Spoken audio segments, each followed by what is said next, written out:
มาเฝ้าเมียอยู่ห้องหมอทุกคนเนาะความฮักความแพงสุดสำนีแหละบุญวัสนาฮอดเป็นจังไดก็สิได้เบิ่งแย่งเอากันเนาะ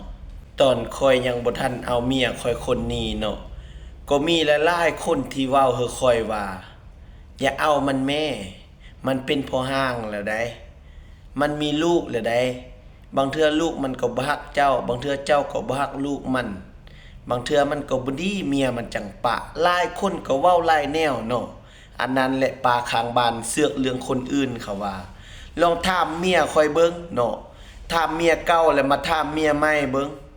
แล้วถามพ่อตาแม่นายทั้งสองฝ่ายว่าคอยดีหรือบ่ดีนิสัยคอยเป็นผู้ชายแบบใดมักโลกมักลิ้นกินเหล้าเมาเบียร์กินยามายาเมาสูบยุกสูบยาลิ้นเบียร์เจียพายไปดึกมาดื่นบ่เบิ่งครอบเบิ่งครัวเนี่ยอันนี้ก็บ่ได้ย่องตัวเองพี่น้องเว้าตามความจริงเนาะถ้าเมียคอยเบิ่งว่าคอยฮักแล้วบ่ฮักแล้วบ่ตั้งแต่เอากันมามือคบกันจนฮอดมื้อนี้แล้วเมียเก่าคอยฮักแล้วบ่ฮักแล้วบ่ครอบครัวและพ่อตาแม่นายทั้งสองฝ่ายเนาะบ่ว่าแต่พ่อตาแม่นายทั้งเมียเก่าพ่อตาแม่นายทั้งเมียใหม่ถามเขาเบิ่งสืบเท้าเบิ่งประวัติของคอยนี่เป็นคนแบบใด